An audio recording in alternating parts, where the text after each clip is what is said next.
ಸದ್ಯ England ಪ್ರವಾಸದಲ್ಲಿರುವಂತಹ team India England ಜೊತೆಗೆ T20 ಪಂದ್ಯಗಳನ್ನು ಆಡುತ್ತಿದೆ. ಅದಾದ್ಮೇಲೆ ಏಕದಿನ ಪಂದ್ಯಗಳಿದೆ. ಅದು ಮುಗಿದ ಬಳಿಕ ಜಿಂಬಾಬ್ವೆ ಪ್ರವಾಸವನ್ನ ಕೈಗೊಳ್ಳಲಿದೆ. ಇನ್ನು ಜಿಂಬಾಬ್ವೆ ಪ್ರವಾಸಕ್ಕಾಗಿ ಭಾರತೀಯ ಕ್ರಿಕೆಟ್ ತಂಡವನ್ನ ಪ್ರಕಟ ಮಾಡಲಾಗಿದ್ದು, ತಂಡದಿಂದ ಪ್ರಮುಖ ಆಟಗಾರರಿಗೆ ಕೊಡಲಾಗಿದೆ. ಹೌದು, ಇದೇ ಜುಲೈ 23ರಿಂದ ಜಿಂಬಾಬ್ವೆ ಹರಾರೆಯಲ್ಲಿ ಆರಂಭವಾಗಲಿರುವ ಟಿ20 ಅಂತಾರಾಷ್ಟ್ರೀಯ ಕ್ರಿಕೆಟ್ ಸರಣಿಗಾಗಿ ಬಿಸಿಸಿಐ 15 ಸದಸ್ಯರ ತಂಡವನ್ನ ಪ್ರಕಟಿಸಿದೆ. ಇದು ಕ್ರಿಕೆಟ್ ಅಭಿಮಾನಿಗಳಿಗೆ ಬಿಗ್ ಶಾಕ್ ಅಂತಾನೆ ಹೇಳಬಹುದು. ಯಾಕಂದ್ರೆ ಫಾರ್ಮ್ ಕಳೆದುಕೊಂಡಿರುವಂತಹ ಸಂಜು ಸ್ಯಾಮ್ಸನ್ ಅವರನ್ನ ಜಿಂಬಾಬ್ವೆ ಸರಣಿಯಿಂದ ಕೈಬಿಡಲಾಗಿದೆ. ಅವರೊಂದಿಗೆ ಅಕ್ಷರ್ ಪಟೇಲ್, ವಾಷಿಂಗ್ಟನ್ ಸುಂದರ್, ರವಿ ಬಿಷ್ಣೋಯ್, ಹರ್ಷಿತ್ ರಾಣಾ, ಹರ್ಷದೀಪ್ ಸಿಂಗ್ ಮತ್ತು ಪ್ರಸಿದ್ಧ ಕೃಷ್ಣ ಅವರಿಗೂ ಕೂಡ ತಂಡದಲ್ಲಿ ಸ್ಥಾನ ಸಿಕ್ಕಿಲ್ಲ.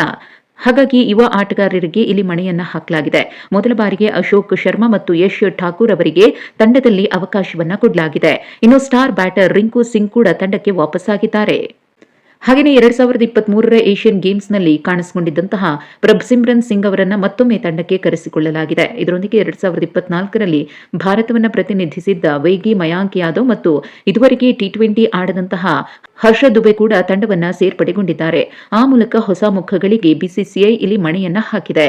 ಇನ್ನು ಜಿಂಬಾಬ್ವೆ ವಿರುದ್ಧದ ಸರಣಿಗೆ ಭಾರತ ತಂಡ ಇಂತಿದೆ. ಶ್ರೇಯಸ್ ಅಯ್ಯರ್ ನಾಯಕ, ವೈಭವ್ ಸೂರ್ಯವಂಶಿ, ಅಭಿಷೇಕ್ ಶರ್ಮಾ, ತಿಲಕ್ ವರ್ಮಾ, ಇಶಾನ್ ಕಿಶನ್, ಶಿವಮ್ ದುಬೆ, ಸೂರ್ಯಾಂಶ ಶೆಡ್ಗೆ, ರಿಂಕು ಸಿಂಗ್, ಹರ್ಷ ದುಬೆ, ವರುಣ್ ಚಕ್ರವರ್ತಿ, ಪ್ರಿನ್ಸ್ ಯಾದವ್, ಯಶ್ ಠಾಕೂರ್, ಅಶೋಕ್ ಶರ್ಮಾ, ಮಯಾಂಕ್ ಯಾದವ್, ಪ್ರಭ್ಸಿಮ್ರನ್. ಇನ್ನು ಜಿಂಬಾಬ್ವೆ ವಿರುದ್ಧದ ವೇಳಾಪಟ್ಟಿಯನ್ನು ನೋಡೋದಾದ್ರೆ ಜುಲೈ 23ರಂದು ಮೊದಲ ಟಿ20 ಪಂದ್ಯ, ಹಾಗೆಯೇ 25ರಂದು ಎರಡನೇ ಟಿ20 ಪಂದ್ಯ, 26ರಂದು ಮೂರನೇ ಟಿ20 ಪಂದ್ಯ ನಡೆಯಲಿದೆ.